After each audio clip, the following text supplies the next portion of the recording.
del día. ¿Clase de qué? Ah, no, hoy De no. ética médica, algunos.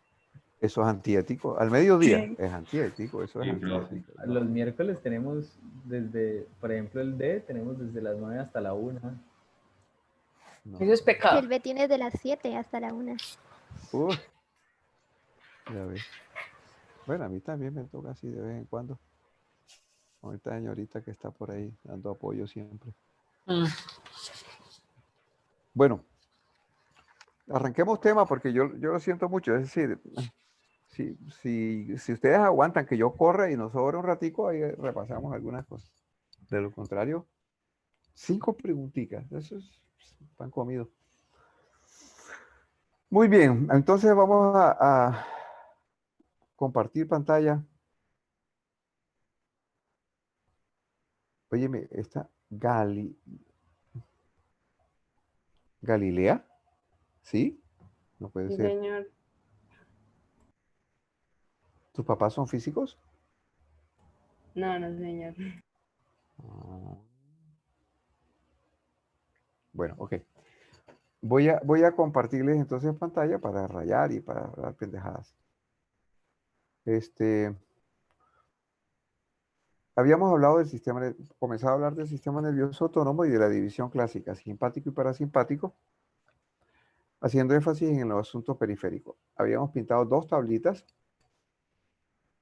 donde poníamos cuáles eran los neurotransmisores pre- y postganglionares de cada uno de estos 2 sistemas. Y habíamos puesto la otra tablita mostrando cuáles eran los receptores pre- y postganglionares de simpático y parasimpático. Eso se lo tienen que aprender. No solo eso, sino se tienen que aprender muchos más.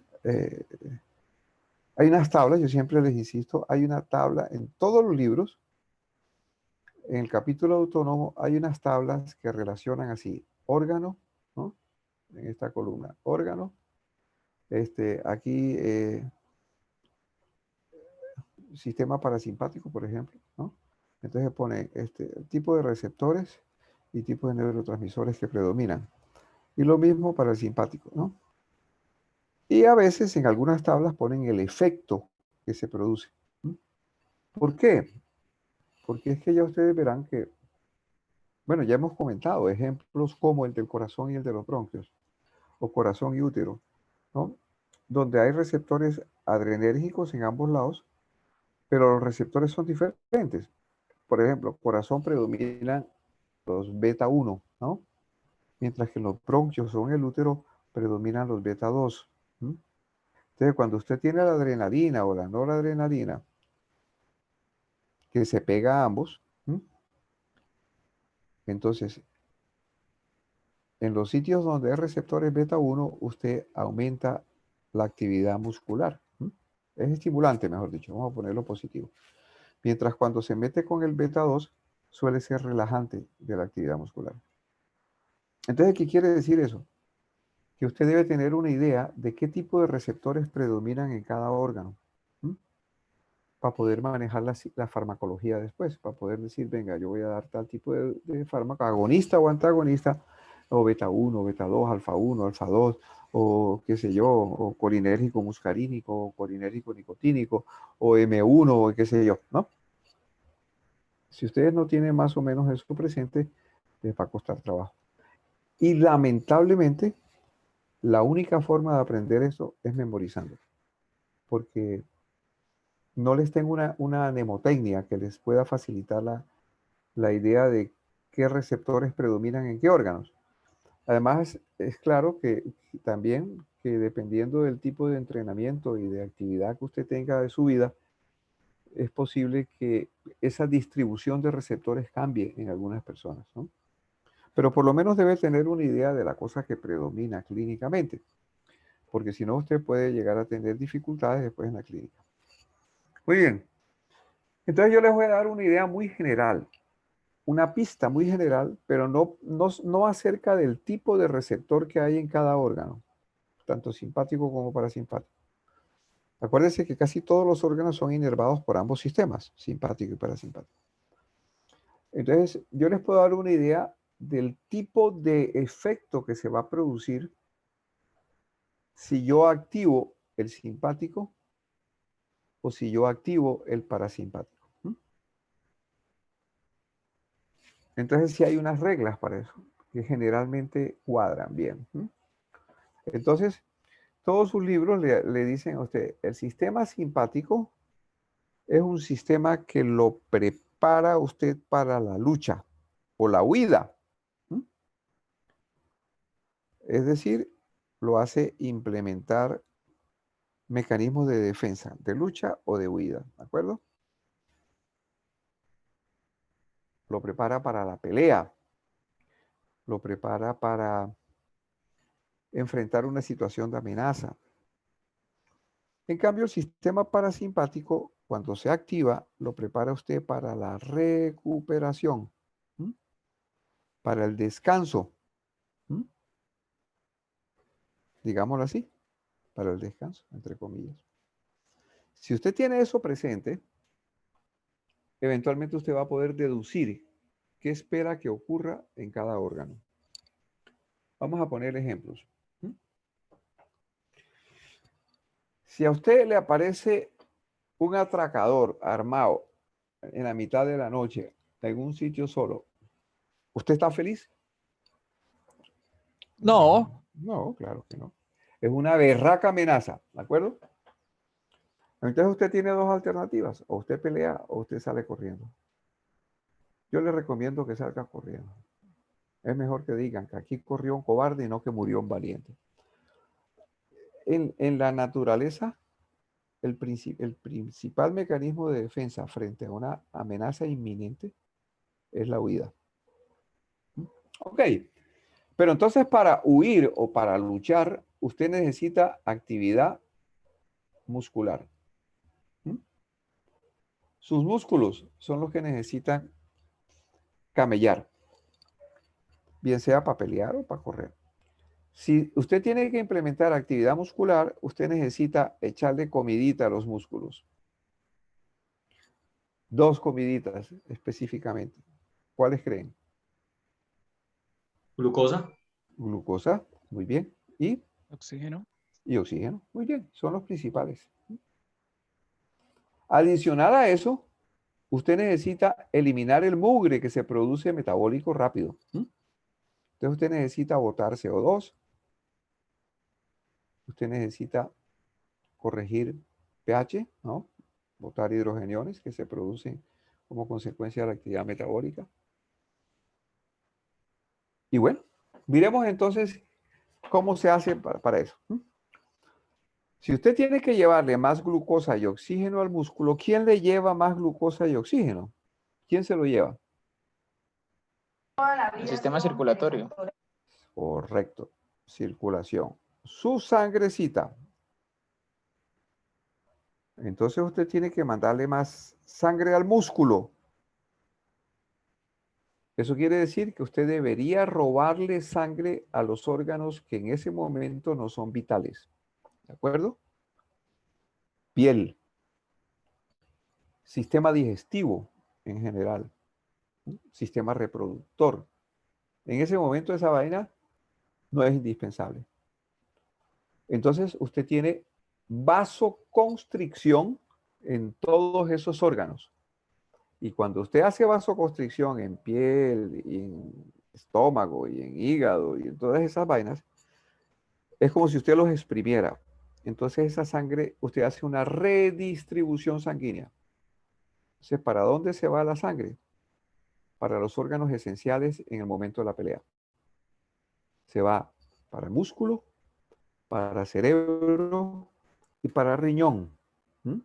Bueno, pulmón, pues, cardiovascular en general, cerebro y riñón. Entonces hay una redistribución sanguínea, es lo primero. Por eso el que está asustado frente al man que lo va a atracar se pone pálido, porque hace una vasoconstricción periférica. Entonces la sangre no le llega a la piel. ¿Para qué carajo quiere usted sangre en la piel? Para nada, usted necesita sangre en el músculo, ¿de acuerdo? Bien. Entonces hay vasoconstricción periférica. Pero usted necesita que el músculo reciba esa sangre. Entonces los vasos sanguíneos de sus músculos esqueléticos, al contrario, se dilatan. Usted tiene vasodilatación de los arteriolas y de los vasos sanguíneos de la musculatura esquelética. Con eso mejora el flujo hacia el músculo. ¿De acuerdo? El hecho de que haya hecho vasoconstricción periférica en una gran cantidad de tejidos aumenta la presión arterial. Entonces usted tiene una redistribución sanguínea, usted tiene un incremento de la presión arterial de arranque por la vasoconstricción periférica. Pero al mismo tiempo, como usted acaba de secretar los neurotransmisores del sistema simpático, que son los que lo defienden, su corazón aumenta la frecuencia.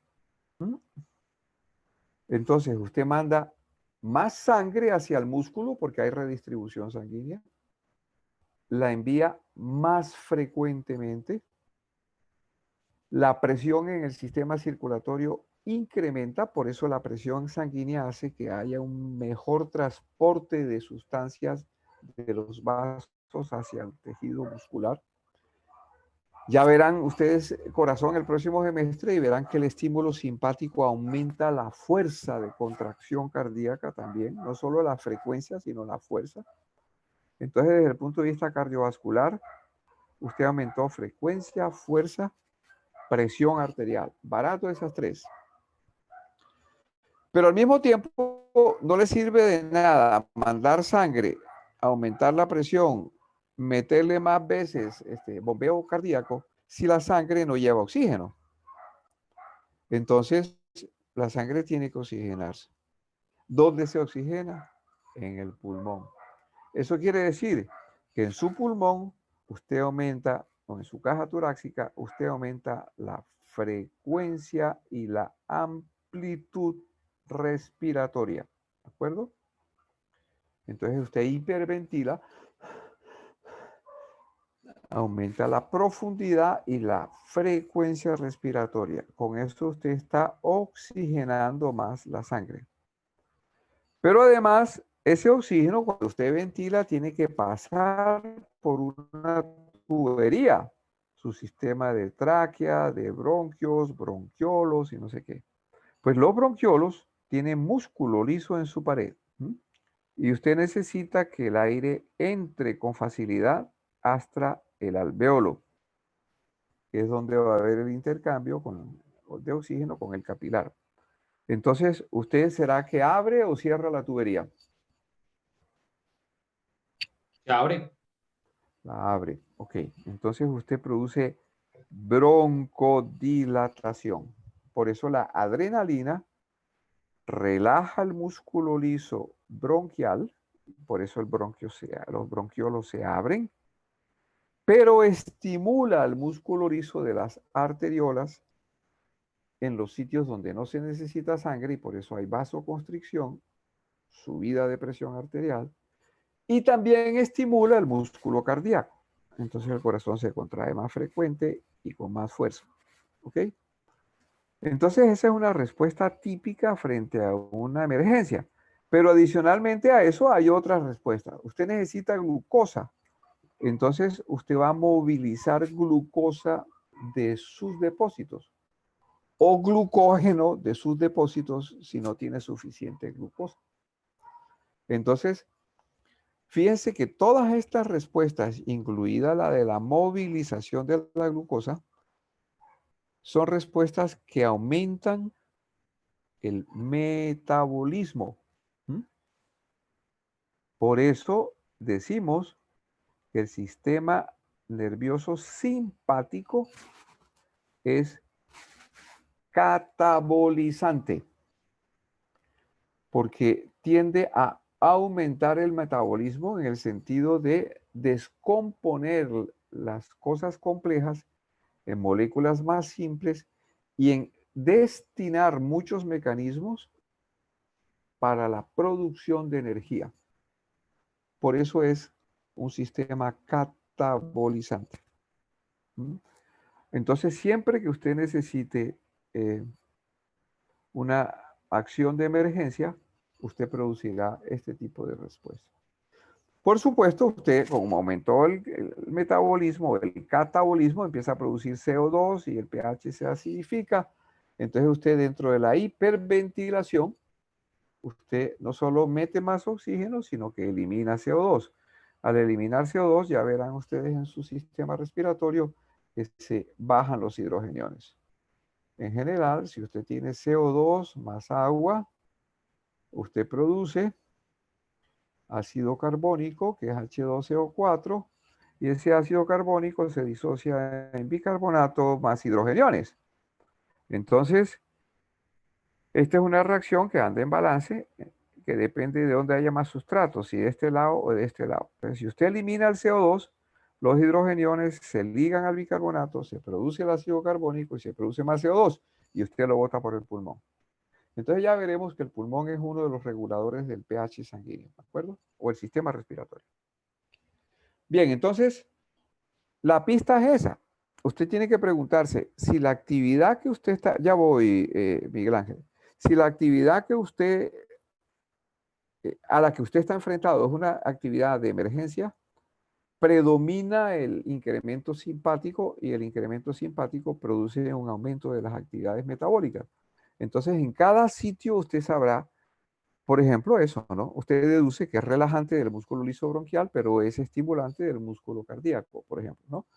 Que aumenta la presión arterial, pero que baja la presión en los flujos de aire. Es decir, ahí usted lo deduce. Entonces, lo contrario ocurriría con el sistema parasimpático. Entonces, cuando usted está en plan de recuperación, el sistema es anabolizante, es ahorrador de energía y produce las reacciones metabólicas inversas. Entonces, en vez de desdoblar glucógeno a glucosa, la glucosa se empieza a convertir en moléculas de mayor complejidad de depósito. El sistema parasimpático predomina, por ejemplo, en los procesos digestivos, ¿no? Entonces, cuando usted tiene estimulación vagal sobre su tubo digestivo, usted en general aumenta la secreción de enzimas, aumenta la absorción, la secreción o la digestión en general. Entonces usted mejora la digestión y la asimilación de alimentos. Usted frente a una situación de emergencia no se puede poner a hacer la digestión, mano, ¿no? Si a usted le sale el tigre en la mitad de la selva y usted va a hacer la digestión, se lo come el tigre, ¿no? Piensen en las especies, ¿no? Que compiten en sobrevida. Entonces, frente al predador, usted no se puede poner a hacer la digestión. Entonces, usted inhibe el parasimpático, activa el simpático y se defiende o huye. Y lo contrario, cuando usted está en plan de reposo, de recuperación, usted bloquea el simpático y activa el parasimpático. Se induce el sueño. El parasimpático es más a favor de inducir sueño, que usted descanse, que duerma bien, que se relaje, ¿no? Que tenga regulación más eficiente de su sistema cardiovascular. Esa es la visión general que usted tiene que tener presente. Con eso en mente, usted podrá deducir qué esperar. Un último comentario. Como la mayoría de los órganos reciben inervación doble, por ejemplo, corazón, usted recibe inervación simpática, ¿no? Pero también recibe inervación parasimpática y se mantiene en un balance. La actividad resultante es un balance entre esos dos sistemas. Entonces, este es generalmente el estimulador y este es el freno generalmente. Este estimula el corazón, aumenta frecuencia, presión, etcétera, fuerza de contracción, conductividad, todo lo que es inotropismo, vasmotropismo, cronotropismo, todos los tropismos que ustedes verán en su corazón, los estimula el simpático. Y el parasimpático lo disminuye. Pero ojo, yo puedo tener un aumento de la frecuencia, como los dos están en balance, están simultáneos, yo puedo tener como resultado un incremento de la frecuencia cardíaca, lo puedo tener por dos rutas. Primer camino, estimulo el sistema simpático, lo activo. El obvio, si usted estimula el sistema simpático, noradrenalina, adrenalina, va jugando, ping, este man se dispara. Pero también tengo la otra alternativa. La otra alternativa es no toque el simpático, déjelo trabajando como estaba. Pero bloquee el parasimpático. Si usted bloquea el parasimpático, usted está bloqueando el freno. Si usted bloquea el freno, predomina el acelerador. ¿De acuerdo? Entonces, usted puede tener taquicardia o porque usted tiene estimulación simpática o porque usted tiene inhibición parasimpática. ¿De acuerdo? Lo contrario también es cierto. Yo puedo tener una bradicardia, es decir, una disminución de la actividad cardíaca, de la frecuencia, porque yo activo el parasimpático, estimulo el parasimpático y el parasimpático lo que hace es inhibir el corazón. Entonces es como si yo pisara el freno. Yo activé el freno, ¿sí? Entonces un estímulo parasimpático frena el mango, el corazón, ¿no? Pero yo también puedo producir una disminución de los latidos cardíacos, no porque active el parasimpático, sino porque bloquee el simpático. Entonces yo doy un beta bloqueador, por ejemplo. Le doy al paciente una droga que bloquea los receptores. ¿Cuáles son los que predominan en el corazón? Los muscarínicos, ¿no? No, señor. En el sistema nervioso simpático, ¿Beta 1?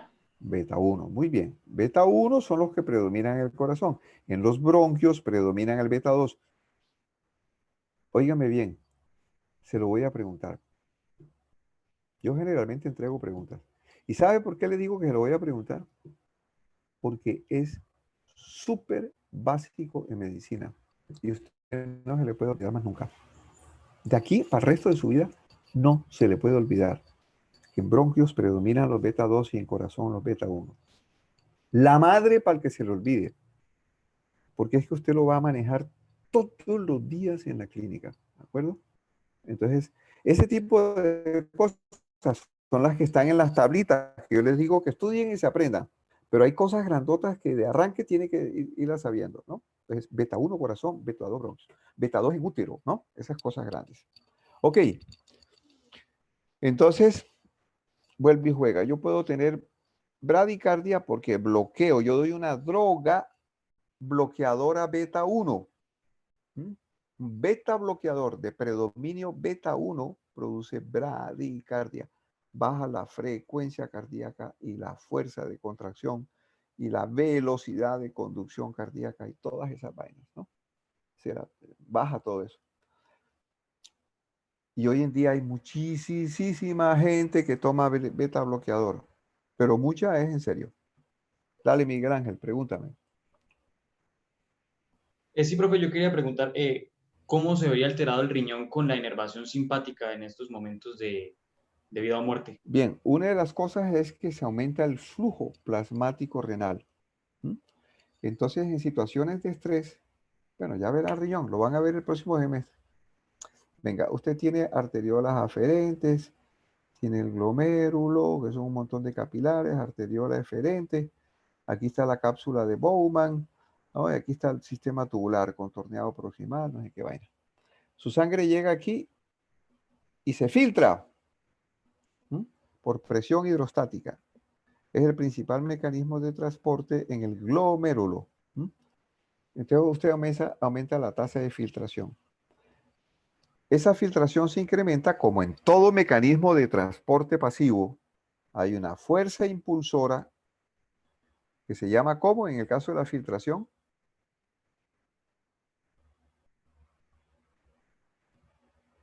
Anda para fregar. Eso entra para el previo. Por eso le dije, si usted estudia en esa vaina, esos mecanismos de transporte básicos son esenciales para toda su medicina.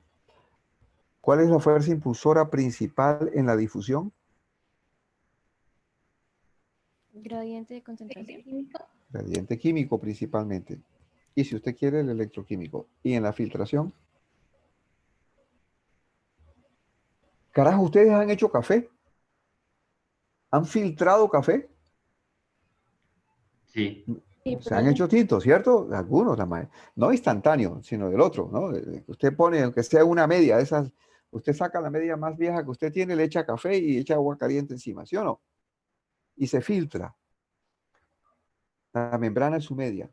La media no deja pasar entonces los granos, pasan los granos más chiquiticos con el cafecito. ¿Cuál fue la fuerza que hizo que pasara el café a través de su media vieja? Presión Anda. osmótica. No, no es la osmótica, es la presión hidrostática, ¿de acuerdo? Es la presión hidrostática.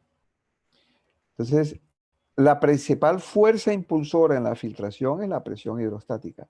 La osmótica, por su parte, la oncótica, que es la osmótica dada por las proteínas en el plasma, tienden a retener el líquido. Pero la hidrostática tiende a empujarlo. Entonces hay un balance entre presión osmótica e hidrostática capilar versus presión osmótica e hidrostática de la cápsula de Bowman, pero eso lo verán después. Entonces, si ustedes le aumentan la presión hidrostática por cualquier motivo, bien sea porque ya el corazón está bombeando más fuerte, bien sea porque usted abre este vaso sanguíneo aquí y aumenta el flujo, bien sea porque usted cierra la arteriola deferente y por eso se acumula su sangre aquí. Anda, internet se fregó. Ya. Entonces, hay un montón de cosas en las que aumenta la tasa de filtración. Entonces, una persona asustada orina mucho. ¿De acuerdo? Quien tiene un tono simpático incrementado le da orina. Ok. Entonces, en términos generales, esa es la idea que yo quiero que ustedes les quede. El simpático lo prepara para la pelea. Entonces, si lo prepara para la pelea, piense cómo reaccionaría cada órgano para enfrentar una pelea.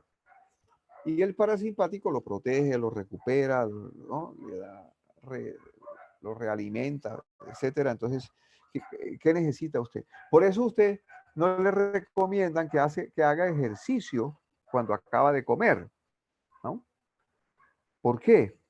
Porque cuando usted va a hacer ejercicio, usted va a implementar actividad del músculo esquelético.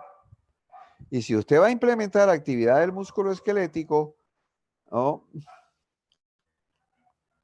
Su estomaguito y su tubo digestivo, ¿no?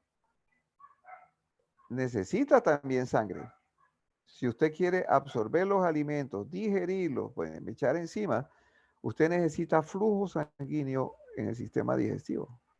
Y si usted se pone a hacer ejercicio, entonces usted activa su simpático y le roba la sangre a su sistema digestivo. Conclusión, su sistema digestivo funciona mal. Si usted se pone a hacer ejercicio, entonces usted termina, si usted acabando de almorzar se puso en esa carajada, usted a las 6 de la tarde que paró de hacer ejercicio, usted no ha empezado a hacer la digestión del almuerzo y usted se siente mal, ¿no? Lleno de gases y no quiere comer. Y en algunos casos da sintomatología pesada, ¿no? Barra pesada. Ok. Entonces, ese es el fundamento. Ahora, piense lo siguiente. Si usted tiene una lista de las funciones autónomas, usted verá que eso es la medicina. ¿Quién regula el sistema cardiovascular? Ya verán que hay mecanismos de regulación inherentes a los tejidos, es decir, lo que llamamos mecanismos de control tisular.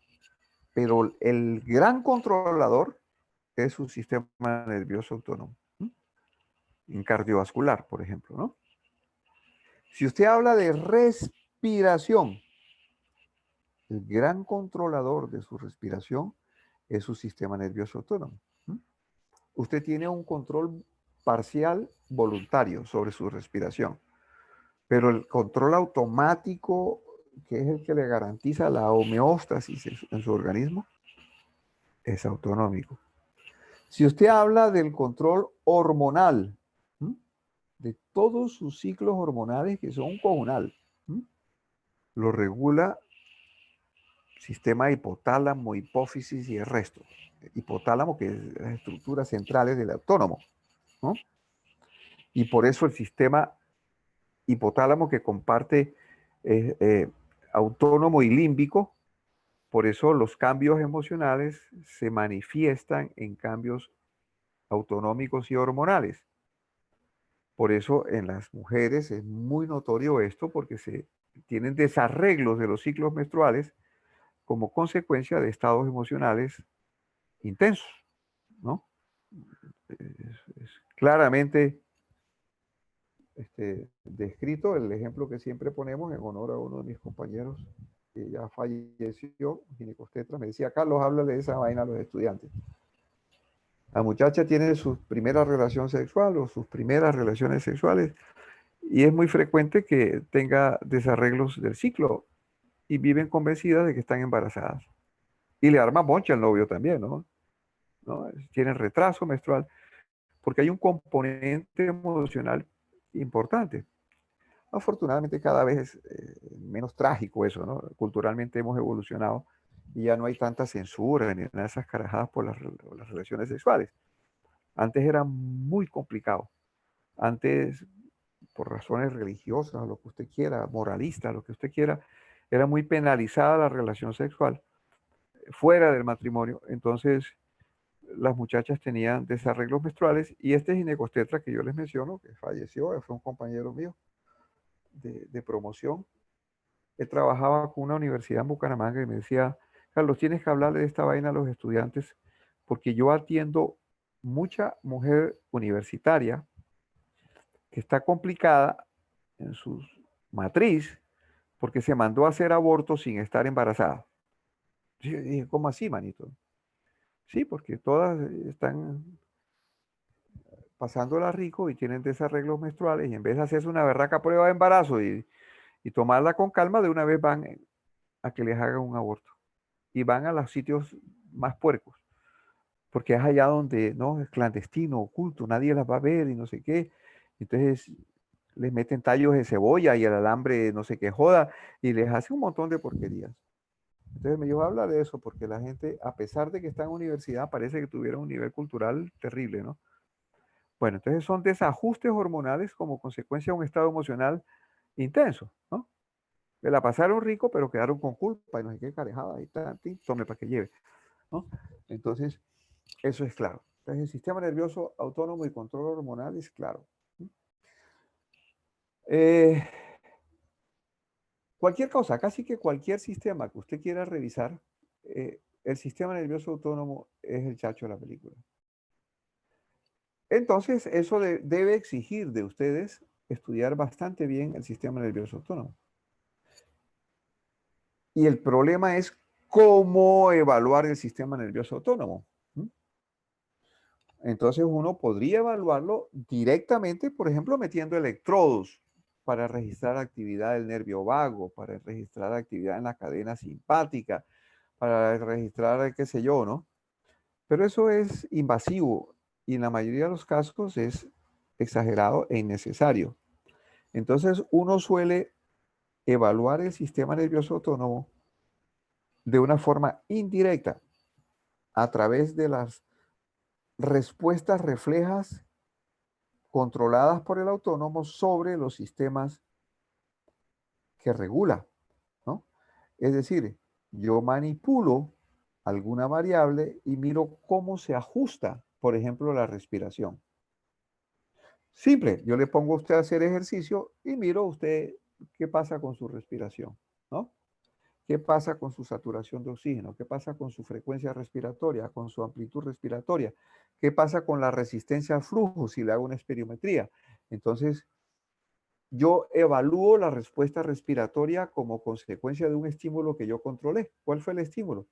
El ejercicio, ¿no? Le puse a usted a hacer un ejercicio controlado en la banda sin fin o en la bicicleta ergonómica, etc. Lo mismo se hace con el cardiovascular. Entonces uno manipula algunas cosas para producir la respuesta de ajuste que debe producir el sistema nervioso autónomo. Entonces evaluamos la respuesta ajustada del sistema cardiovascular. Si ese ajuste es compensatorio a la exigencia que le ponemos al organismo, pues decimos el sistema nervioso autónomo está chévere. Entonces, en clínica, generalmente evaluamos el autónomo de manera indirecta. Y eso es lo que vamos a hacer en las famosas prácticas de laboratorio. Ponemos un ejemplo simple, ¿no? Y que usted lo va a hacer en la práctica en su casa. Las cosas se pueden hacer en la casa. Si usted está acostado, ¿no? Para que para autónomo uno debería haber visto primero los otros sistemas, ¿no? Sería ideal. Entonces usted está acostado, su corazón bombea chévere, ¿no? Y la sangre le regresa chévere, va hasta los pies y regresa fácil. Usted está acostado. Si usted se pone de pie súbitamente, su sangre se va para el piso por pura gravedad, ¿de acuerdo? Se le desocupa a usted la torre. Usted se queda sin sangre en la cabeza. Claro, no alcanza a desocuparse, afortunadamente. Pero la presión sanguínea intracraneana se disminuye si usted se levanta.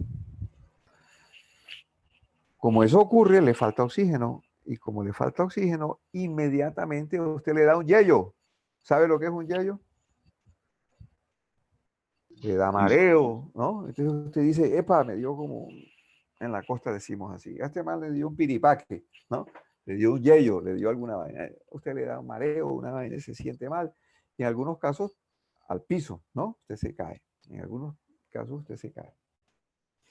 Y eso es porque usted no ajustó ese defecto. Como la sangre se le fue para el piso, usted debería haber bombeado con más berraquera para arriba y debería haber aumentado la frecuencia cardíaca y aumentado la fuerza con que usted bombea para compensar ese defecto. Por supuesto, eso requiere que alguien se dé cuenta. Entonces deben haber unos receptores, unos sensores, que es lo que vamos a ver ahorita en sensibilidad. Esos sensores deben informar a su sistema nervioso central: manito, hay alguna vaina que no está funcionando bien, la presión se bajó, ¿no? El oxígeno cayó, el CO2 subió, la glucosa está bajita. Es decir, deben haber sensores de cosas. Esos sensores informan al sistema nervioso central donde está el autónomo, y la respuesta de ese sistema nervioso autónomo debe ser: corrija ese problema, ¿no? Si su sistema nervioso autónomo está funcionando bien, usted corrige el asunto. Entonces, cuando usted se pone rápido, se pone de pie, esa caída de la presión la deben sensar unos receptores de presión que usted tiene en la carótida y en el callado y en la aorta, y rápidamente a través del vago y del glosofaringeo usted le informa a su tallo cerebral que la presión se viene al piso, manito.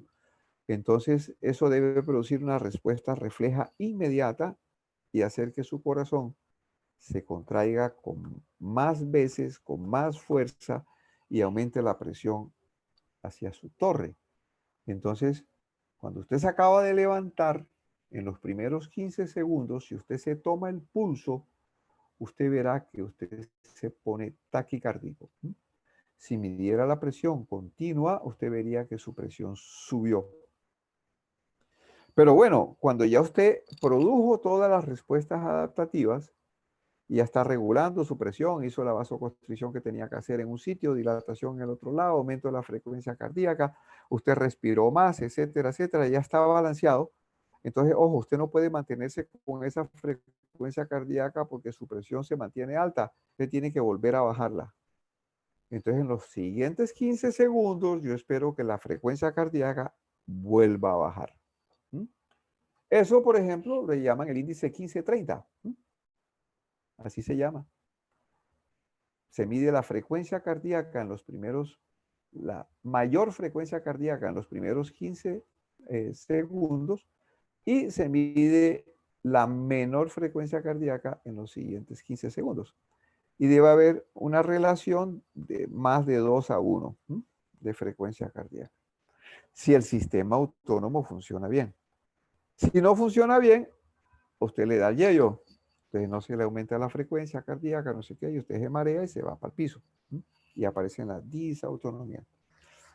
Entonces usted necesita el autónomo para poder vivir su vida cotidiana. Usted se está moviendo todo el tiempo, está cambiando de posición, usted está haciendo ejercicio todo el tiempo, y usted combina relajación con ejercicio. Usted está pensando y aumenta la demanda metabólica. Todo eso lo debe censar el autónomo y corregir. Entonces yo podría a usted ponerle un estrés cognitivo, como de hecho lo hacemos, ¿no? Y lo vamos a hacer en la práctica en su casa. Cosas ultra simples. un estrés cognitivo y le voy a decir, midas el pulso. A ver qué pasa cuando usted está bajo un estrés cognitivo. Yo esperaría que se le incrementara por lo menos su frecuencia cardíaca. Y si le estuviera registrando la conductividad de la piel, la conductividad eléctrica, acuérdense que depende en buena medida de la sudoración. ¿Quién inerva la glándula sudorípara? ¿El simpático o el parasimpático o ambos? Es simpático. ¿verdad? Simpático. Simpático predominantemente. Y entre otras cosas usa de neurotransmisor, ¿cuál? Acetilcolina. Acetilcolina. Muy bien, es una de las excepciones donde el sistema simpático usa acetilcolina. Entonces, si usted tiene una activación simpática, usted aumenta la sudoración, inclusive de manera imperceptible. Si usted se toca las manos, usted no se da cuenta, pero si yo le tengo esos electrodos, yo me la pillo. Entonces, su conductividad eléctrica de la piel se dispara, ¿no? Tanto que yo le dije el otro día que eso es lo que usan en el polígrafo para detectar estados emocionales intensos, ¿no? Las mentiras y eso. Entonces, solamente que yo le digo, Sofía, y ahí Sofía enseguida, el estado de alerta, de sobresalto, de una vez le produce un incremento de la conductancia eléctrica de la piel, ¿no? Es un indicador de incremento del estado de alerta. Entonces, hay una activación simpática inmediata. Entonces, usted puede, ya veremos pruebas autonómicas, las veremos en el laboratorio, en lo que sería el laboratorio. Entonces, normalmente usamos el polígrafo y hacemos medidas de diferente naturaleza. Si usted está expuesto al frío, por ejemplo, esa es una de las pruebas que hacemos, la prueba presora al frío. Si usted se moja la cara con agua fría, si usted se pone hielo en la cara, o si mete la mano en un balde con hielo, usted tiene una vasoconstricción, es una respuesta termorregulatoria. ¿Usted cómo hace para regular temperatura? Entonces usted tiene un balance entre el calor que usted tiene en su cuerpo, ya voy, Andrés, como todo, lo que usted tiene en su bolsillo, ya lo hemos dicho, es el resultado de cuánto usted gastó y cuánto usted le echó al bolsillo. Si estamos hablando del calor, la temperatura es una medida del calor. ¿Cuál es su temperatura? Pues depende de cuánto calor usted ha perdido y de cuánto calor usted ha producido en su actividad metabólica. Entonces, si usted se expone a un ambiente muy frío, ¿no? El ambiente frío hace que usted pierda calor, porque el flujo térmico es dependiente del delta de temperatura. Entre más grande es el delta de temperatura, más rápidamente usted pierde calor. Entonces, si usted está en frío, usted pierde calor. ¿Qué hace usted para no perder calor? Pues usted hace vasoconstricción periférica. Es una de las cosas que usted hace. Si usted hace vasoconstricción periférica, la presión arterial se le sube. Y la presión arterial se sube, una de las formas de controlar la presión alta es bajar la frecuencia cardíaca. Ya lo veremos después. Entonces usted puede tener ese tipo de respuestas. Por eso el costeño que se va para Bogotá, en Bogotá se ve pálido como un carajo. Porque el man está perdiendo calor, y entonces hace una vasoconstricción importante y está pálido en Bogotá. Pero regresa a la costa y es todo lo contrario, ¿no? Entonces se le ven los cachetes colorados. Entonces uno ve a alguien cachete colorado en la costa y dice, mira el cachaquito ese que va por ahí, ¿no? Entonces, y lo que hace lo contrario, porque la temperatura fuera es muy alta y usted perder calor implica vasodilatación periférica y eso hace que el flujo sanguíneo pase por piel y usted pierda calor. Entonces, se pone rojito, ¿no? El rolo en la costa se pone rojo, el costeño en Bogotá es un paliducho de miedo. Dígame, que levantó la mano fue Andrés, no sé, no acuerdo. O sea que, sí, Andrés. cuando uno, Dígame, Andrés. uno piensa, ¿suda más? ¿Cómo? O sea que cuando uno empieza, digamos, a pensar, ¿alcanza a A sudar un pensar, poquito más? sí, sin duda. Por supuesto que sí. Ay, compañera, Ángela que tiene registros de eso, pero en el laboratorio los podemos mostrar. Señor, Señora. señor, ¿qué necesita? No, ¿No?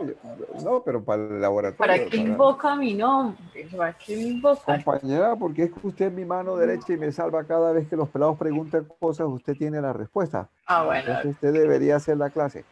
No, no, señor. No, no, señor. Sigo siendo su mano Entonces, derecha.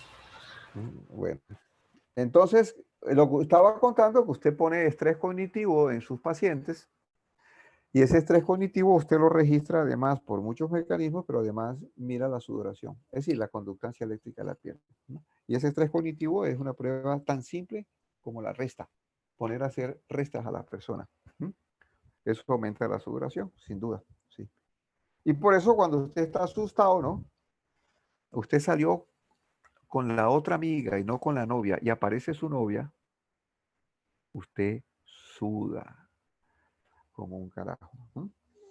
A pesar de que no haya hecho nada malo, ¿no? Usted está solo conversando con la otra amiga. Pero es que como usted tiene novia celosa, entonces usted suda como un carajo, ¿no? Muy bien. ¿Hasta ahí preguntas? Amiga.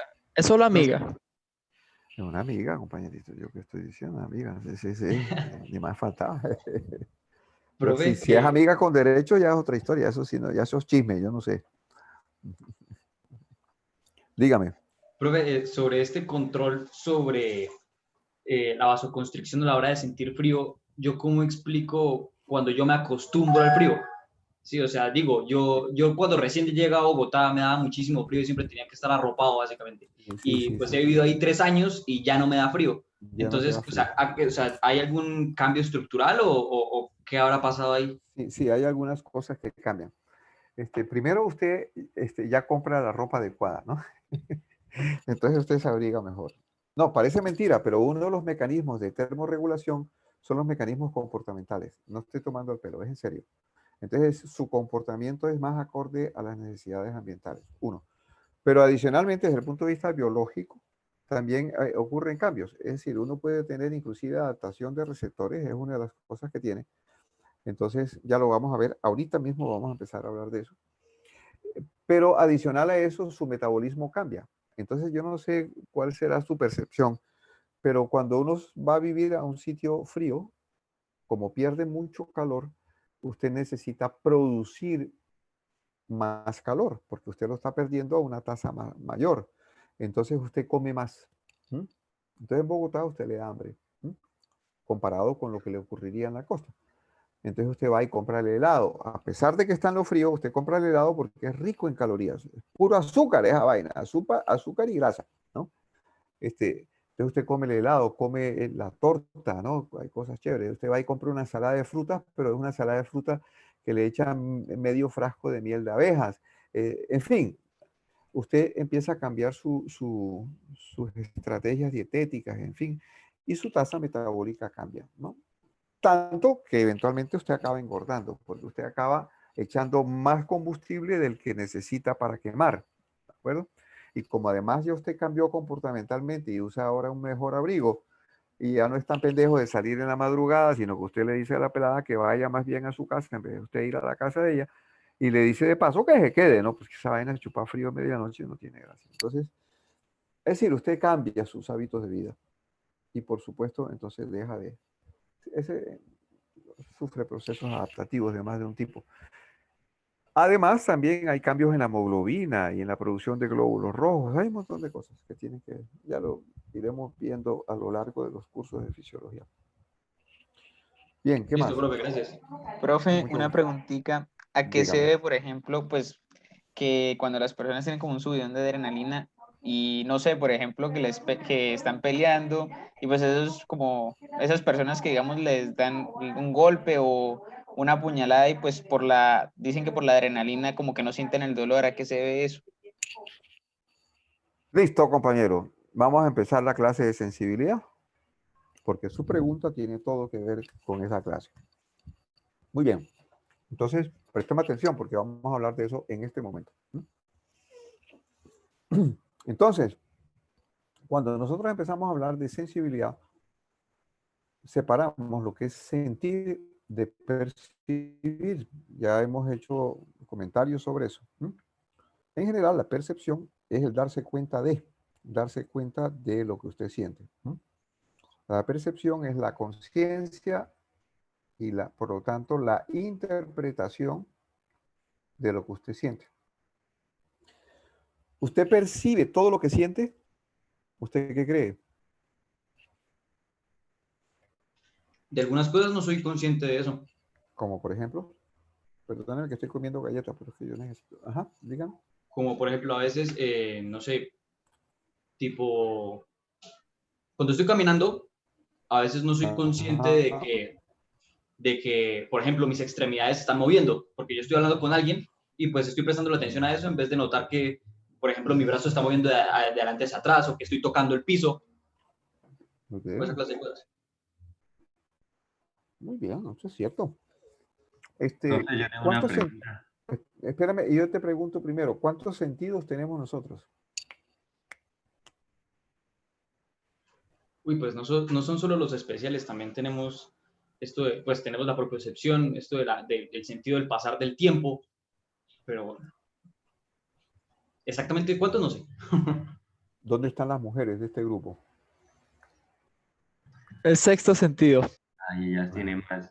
No hay ninguna, mira, María Fernanda está como intentando decir algo, pero no hay ninguna que diga nada. Las mujeres están, mejor dicho, perdidas, mano. Acá estamos presentes. Dígame cuántos sentidos tienen las mujeres. 6. 6. ¿Cuáles son? La corazonada y La pues los corazonada. 5 sentidos principales. ¿Cómo? ¿Esos son los principales? ¿Hay secundarios? Bueno, el de la vista, el de la audición, olfato, pues ¿Qué más? ¿Van 3? gusto y tacto. Gusto y Sí. tacto. Y tacto. Más la intuición, ¿cierto, Lisbeth? Sí, profe. Oh, friegue. No ve. Por eso es que están fregadas las muchachas. Porque nosotros tenemos como 30 y pico de sentidos. Entonces yo no sé si es que ustedes se quedaron cortas. Pues. ¿6 nada más? No, ¿cómo así? 32. ¿Cuántos son? 32, yo no sé cuántos son. Un montón tenemos nosotros. Entonces, mire, es un chiste flojo, Lisbeth, es un chiste flojo. Es para que alguna de ustedes diga alguna vaina como machista, pendejo, alguna vaina de esas debería decir, pero no dice nada. Machista opresor, profe. Sí, sí. Entonces, fíjate, ¿usted sabe cuál es su presión parcial de oxígeno en este momento? ¿Alguien sabe? ¿Lo tiene consciente? No. No lo No, tiene profe. consciente. Pero su cerebro sí lo sabe. ¿Alguien sabe cuál es la presión de CO2 que hay en su sangre? No creo que ninguno de ustedes sepa, perciba cuál es la presión de CO2. Su cerebro sí lo sabe. Ahorita le voy a demostrar. ¿Alguno sabe cuál es el pH de su sangre en este momento? No, le han contado que está alrededor de 7,4, ¿no? Pero usted, la suya en este momento, ¿usted sabe cuál es? No tiene la más mínima idea. Su cerebro sí lo sabe. ¿Usted sabe cuál es su nivel de glicemia? ¿Usted sabe cuál es la osmolaridad de su sangre? No, yo le puedo seguir citando cosas aquí para... ¿Usted sabe cuáles son los niveles de cada una de las hormonas? ¿De cuánto tiene en sangre? No, usted no es consciente de nada de eso, pero su cerebro sí lo sabe. Si no lo supiera, no era capaz de regular esas variables. Entonces el cerebro se entera de cuáles son los valores de cada una de estas cosas. No los valores numéricos, porque a él le importa un carajo la aritmética, ¿no? Es decir, hay células que se activan cuando se modifican estos valores. Esas células que se activan cuando se modifican esos, la presión arterial, la frecuencia cardíaca, todas esas cosas. Esas células que se activan cuando varían estos otros parámetros son los que llamamos los receptores sensoriales. Y esos receptores sensoriales suelen ser no receptores de membranas de células. Estamos hablando ahora de células completas o de órganos completos, ¿no? Que tienen la función de ser, entre comillas, receptores. Ser receptor no es más que un órgano o una célula que modifica su función cuando varía alguna de estas cosas, ¿no? Entonces es un sensor de oxígeno, es una célula que dispara cuando el oxígeno se disminuye, por ejemplo. O un sensor de CO2 dispara cuando incrementa el CO2, ¿no? Entonces tiene propiedades intrínsecas que hacen que se modifique su función cuando se modifica la variable regulada. Todo eso hace parte de la sensibilidad de nuestro organismo. Los otros son los sentidos especiales que estaba diciendo Lisbeth, ¿no? Visión, audición, gusto y olfato, etc. Pero inclusive de esos especiales, usted puede abrir corchete. Si usted se pone a hablar de visión, por ejemplo, yo le voy a preguntar, espere, ¿es visión en blanco y negro? Porque hay otra cosa que es visión a color. Porque hay otra cosa que hace parte de su sistema visual y que es de percepción de movimiento. Hay células cerebrales que le importan un carajo cuál es la forma del objeto, solo detectan movimiento. Entonces, cada una de estas funciones especiales usted la puede subdividir. Si usted habla de tacto, no, mentira. En realidad nosotros ya no hablamos de tacto, nosotros hablamos, es decir, como un sentido especial. Nosotros hablamos de sensibilidad somática. Y esa sensibilidad somática incluye tacto, y ahí usted puede abrir corchete y puede hablar de tacto fino y puede hablar de tacto grueso. Pero dentro de lo que llamamos sensibilidad somática, que sería uno de los sentidos especiales, tenemos los presión. Dentro de esa sensibilidad somática tenemos temperatura. Dentro de esa sensibilidad somática tenemos propiocepción, ¿no? Entonces, incluimos dentro de esa sensibilidad somática un sentido ultra especial que no debería entrar en esta clasificación, que es el dolor. Y ahorita vamos a hablar de la pregunta que hizo su compañero de por qué cuando uno se pega un susto berraco no le duele. Muy bien, entonces todas esas informaciones de los 5 sentidos especiales que podemos abrirle entonces corchete y subdividirlo, más aquellos que no percibimos, hacen parte de sus sistemas sensoriales. Todo eso hace parte de su sistema sensorial. Muy bien. Entonces, comenzamos hablando de los receptores. Entonces, receptores, hay clasificaciones de los receptores. Entonces, hay clasificaciones, por ejemplo, hay algunos que dicen interoceptores y exteroceptores. Esa es una clasificación. Entonces, son células u órganos que tenemos en nuestro cuerpo que se encargan de comunicarnos con el medio ambiente. Son los exteroceptores, es decir, se dejan afectar por estímulos externos, y los interoceptores que se dejan afectar por los estímulos dentro de su propio organismo, ¿no? Eso que hablábamos, oxígeno, temperatura, CO2, qué sé yo, ¿no? Osmolaridad, todas esas cosas, ¿no? Esa es una clasificación. Hay una clasificación que hacen los anatomistas, que yo abiertamente se los digo a ellos, no me gusta, ¿no? Que los receptores reciben el nombre de los personajes que los descubrieron anatómicamente. Que Ruffini, que Krause, que Meissner, que Pacini, que no sé qué, ¿no? Hoy se sabe que, claro, anatómicamente o estructuralmente son más o menos bien caracterizados, pero no nos ilustran siempre de la misma función. Por eso nosotros en fisiología, algunos en fisiología, yo me incluyo, no le paro muchas bolas a esa clasificación. Porque un receptor, por ejemplo, tipo Pacini, que clásicamente era considerado un receptor para estímulos mecánicos como de presión, en algunas circunstancias puede ser activado por estímulos químicos, como en el gusto. No todos los receptores del gusto son receptores de Pacini, pero hay receptores de Pacini que responden al estímulo químico. Entonces, le pierdo como importancia, ¿no? Uno desde la función le pierde importancia. Anatómicamente no, pero a no ser que haya alguna pregunta de investigación muy, muy específica que se meta con la relación entre estructura y función. De lo contrario, a mí en particular no me gusta, no me gusta. Es más, se me olvidó, porque es que antes decían Pacini presión, ¿no? que Ruffini que era receptores de frío, que los otros eran de calor. Es mentira, eso no es así. Ya se sabe que no es así. Ok. Entonces, la clasificación por nombres de los autores, muy bonito desde el punto de vista de estructura, pero para función, yo particularmente, además, ni siquiera me la sé. Entonces, hay otras clasificaciones, ¿no? Hay unos que llaman,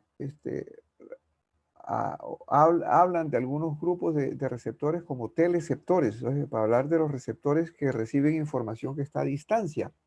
Visión es un teleceptor, audición es un teleceptor.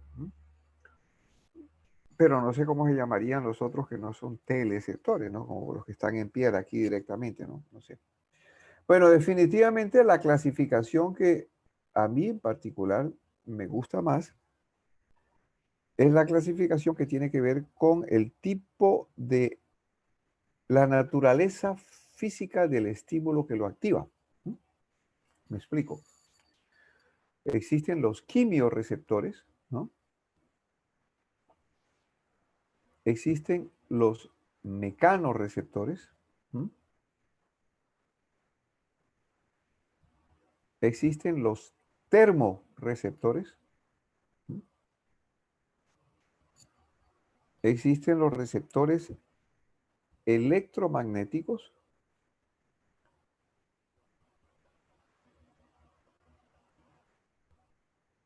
Y se me están acabando, me queda uno que no debería estar en esta clasificación, por eso voy a poner una lista, una línea, y vamos a llamarlos nociceptores, como un grupo muy especial de receptores. Nociceptores, asociados al dolor. Ya vamos para allá, ¿de acuerdo? Muy bien, entonces dígame ejemplos de quimiorreceptores. Funciones asociadas a receptores químicos. ¿Quién me dice? El gusto. Gusto, por supuesto. ¿Otra? El olfato. Yo decir el olfato. Perfecto, muy bien. ¿Otros?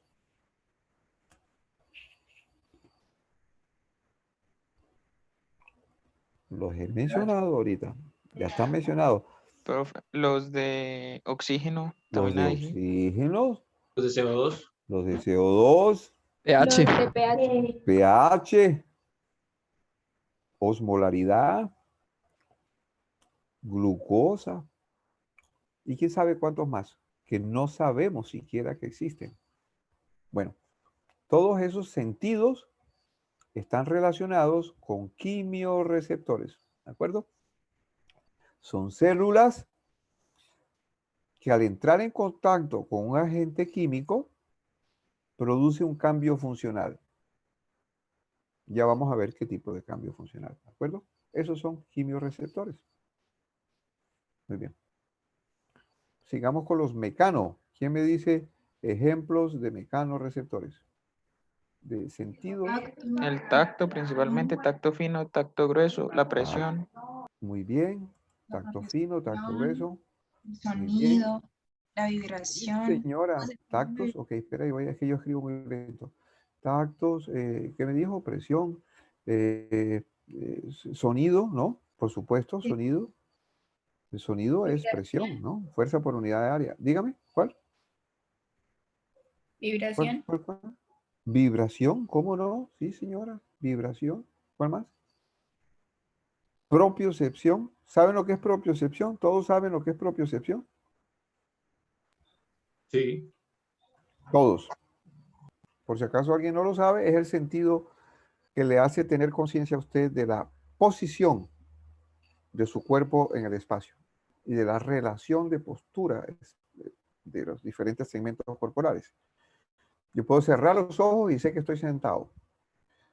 Puedo cerrar los ojos y sé que tengo los brazos aquí flexionados o los tengo estirados. Tengo las piernas flexionadas. Estoy con el tronco erguido. Es decir, esa ubicación espacial de los segmentos corporales es la propiocepción, fundamental para el equilibrio. Ok. Y por supuesto los varoreceptores de presión arterial, ¿no? Ojo, esta vaina es fundamental en autónomo, ¿no? ¿Dónde están? Principalmente en el callado, en la carótida, ¿no? En la bifurcación de la carótida y en la curvatura aquí de la aorta. Entonces aquí está la aorta que viene de su corazoncito, ¿no? Y aquí hay un montón de receptores de presión.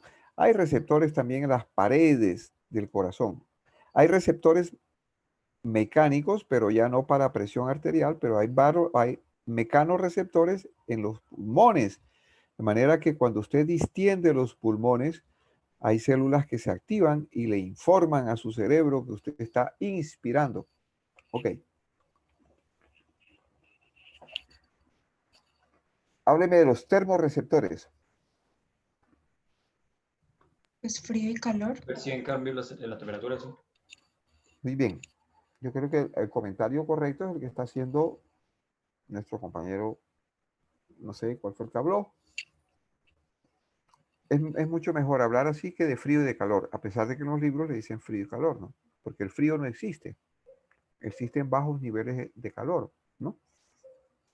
Entonces eso significa que los que llamamos de calor son receptores que disparan o se activan cuando la temperatura es alta. Y los que llamamos de frío son receptores que se activan cuando la temperatura es baja. Pero es un nivel de calor, ¿no? El frío es un nivel de calor. Ok, esos son los termorreceptores. ¿Cuáles son los electromagnéticos? La luz. Sí, ¿La señor. visión podría entrar? La visión, correcto, visión. Si estamos hablando de otras especies, se han demostrado receptores de campos magnéticos y gravitacionales, ¿no? Las aves migratorias, los que trabajan con navegación en términos biológicos, eso es un área de las neurociencias importante, ¿no? Los que trabajan con navegación saben cuáles son las especies que tienen este tipo de receptores, ¿no? Y se orientan por los campos gravitacionales, magnéticos, etc. Hasta ahora no se tiene claridad de que el ser humano perciba eso. Sin embargo, es posible que lo tengamos y no nos hayamos dado cuenta, no lo hemos localizado, no sabemos dónde está y no lo tenemos muy desarrollado comparado con las otras especies, ¿no? Como esas aves migratorias. Muy bien. Esa es la clasificación que nos interesa. Nos quedan los nociceptores. Entonces, fíjense que todos los otros receptores que hemos mencionado, para todos ellos usted identifica un estímulo físicamente real, ¿no? Existe el estímulo en la naturaleza. Existe el calor, existe las ondas electromagnéticas, existe la fuerza por unidad de área, pero nociceptores que son, dije, para el dolor. ¿Cuál es el estímulo? ¿Cuál es la naturaleza de un estímulo que se llama dolor? ¿Quién me dice? Laura. Dígame, Laura. Una preguntita, ¿en los electromagnéticos no entraría también la audición? La señora, ¿quién me dice? ¿Quién habló de? Alguien dijo que audición era mecanorreceptor. ¿Me lo puede explicar?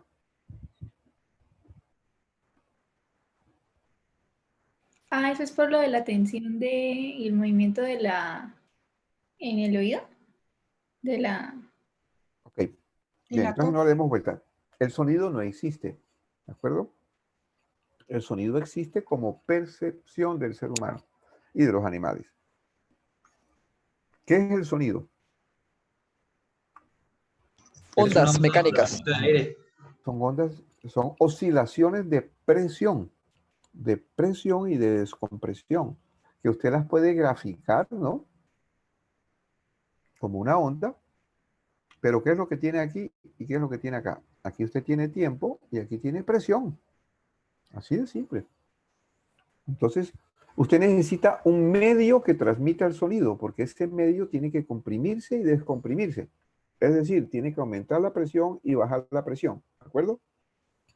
En el vacío no hay sonido, porque no hay quien transmita la onda de presión, ¿no? Entonces, el sonido no es electromagnético. Si fuera electromagnético, pasaría por el vacío, ¿de acuerdo? Son ondas de presión. Entonces, usted puede sentir como sonido las ondas de presión aéreas que están dentro de unas ciertas frecuencias e intensidades, pero también puede sentir las ondas de presión no del aire, sino del hueso suyo. Si usted se golpea y se da un coscorrón, usted escucha, además de que le duele, usted escucha el sonido. Si usted pega el oído a la pared y golpea la pared, usted escucha. En las películas de vaqueros que veíamos cuando éramos sardinos, ¿no? Ustedes ya no vieron esa vaina.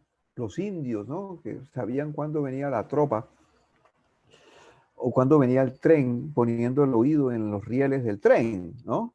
Porque la vibración que producía el tren a muchísimos kilómetros de distancia se transmitía por el riel y eso lo percibían a través de la audición. Entonces el sonido no entra como electromagnético, ¿de acuerdo? El sonido son ondas de presión y los receptores para el sonido son mecanorreceptores. Son receptores de presión, más nada. Ya lo veremos cómo funciona. Ya vamos a hablar de audición en estos días, no sé cuándo. Ok, entonces nos queda la nocicepción. Entonces, en el sonido es la presión, en la temperatura es el calor, en la propiocepción son también fuerzas por unidad de área, es presión. Qué sé yo, en gusto, olfato hay agentes químicos. Es decir, usted identifica cuál es la naturaleza del estímulo. Pero cuando usted habla de nocicepción, ¿cuál es la naturaleza física de un estímulo nocivo? Bueno, puede ser cualquier cosa, ¿no? Sí, cualquier Puede cosa que ser, haga daño, ¿no? exactamente, cualquier cosa que haga daño. Entonces, un estímulo químico, ¿no? Usted le cae ácido y sabe, no, vele, ¿no? Térmicos, prenda un fósforo a ver cómo le va, ¿no? Se acérquese al dedo. Mecánico es un martillazo en la punta del dedo a ver cómo le va, ¿no? Entonces, cualquiera de esos estímulos de diferente naturaleza le pueden producir dolor. Entonces la pregunta es, ¿por qué producen dolor? ¿Cuál sería la característica que debería tener un sensor de daño? Como usted lo acaba de decir claramente, son sensores de daño. Entonces, vamos a ahorrarles tiempo porque es que estamos colgados de tiempo. Entonces, piense así. Son terminaciones nerviosas que se activan cuando hay un daño. ¿Qué pasó aquí? ¿Quién me está pintando aquí? No sé qué pasó. Muy bien. Seguimos aquí. No sé qué pasó. Alguien se metió aquí al rancho. Debe ser nuestra compañera Angie. Bien, entonces, aquí tenemos una terminal nerviosa, que suelen ser terminaciones libres. Entonces la pregunta es, ¿cómo carajo esta terminal nerviosa sabe que aquí en esta célula hay un daño? Y que ese daño puede ser por temperatura, puede ser por presión, puede ser por lo que sea. Pues bien, entonces hoy se cree que esos nociceptores en realidad son quimiorreceptores. ¿Y por qué quimio? Usted me diría, pues entonces solamente un estímulo químico los activaría. Pues parece que así es. Pero ¿son sensores químicos de qué? Generalmente de sustancias intracelulares. Sustancias que no suelen salir de la célula si la célula está sana. Entonces, esta terminal nerviosa está aquí y no está en contacto con eso porque la sustancia está dentro de la célula. Pero si por alguna razón usted modifica la permeabilidad de esta membrana, la daña, la rompe, la lesiona así sea transitoriamente y esta sustancia sale, eso eventualmente sería el activador principal de esa sensación dolorosa. En ese sentido, sería un quimioreceptor. Dígame, hay dos personas levantando la mano, no sé quiénes son. Profe, No, hágale, Miguel, relaja. vale, listo. Profe, ¿cabe la posibilidad de que los receptores que mencionamos antes se comuniquen con los noniceptores para que se sepa efectivamente de que, ay, me quemé, o me quemé con ácido, o me machuqué? O sea, ¿puede ser por eso que uno asocia de una vez el dolor con un estímulo específico? No, no, definitivamente no. Déjeme seguir avanzando y verá que usted va a llegar a la respuesta solito. Es que me toca hablar de las leyes generales de la sensibilidad. Entonces voy para allá para que la pillemos. Dame un segundo y vamos a hablar de eso. ¿Cuál era la Profe, otra pregunta? Dígame. mi pregunta es la verdad bastante más simple. O sea, por ejemplo, cuando las típicas bromas estas de que el chicle este que pasa corriente, esos no, esos son, o sea, cuando uno siente como que le pasa corriente, ¿esos qué tipos de receptores son? Bien. Usted puede activar cualquier tipo de receptor con un choque eléctrico. Cualquiera. Por eso usted puede producir diferentes modalidades sensoriales. Pero al mismo tiempo usted percibe el corrientazo, lo siente como una vibración. ¿Mm? Como una vibración y como un dolor, por supuesto. Usted tiene una activación dolorosa. Eso probablemente corresponde a los umbrales. Pero usted realmente activa todas las modalidades sensoriales si el estímulo es lo suficientemente intenso. Entonces, también le voy a pedir un tris de espera y ya verá, hablamos de eso. Había una tercera persona. Muestra a ver si todos están pensando en lo mismo y entonces avanzamos y respondemos para los tres. Dígame. Sí, profe, que el concepto de dolor entonces era muy abstracto porque en qué punto la presión deja de ser presión y pasa a ser dolor. Ok, Bueno. entonces es cuando produce daño en la célula, sería eso. Es decir, cuando la sustancia, el tipo de sustancias, algunos hablan de cininas, ¿no? Pero se hablan de muchas otras, ¿no? Que yo no me las sé. Cininas.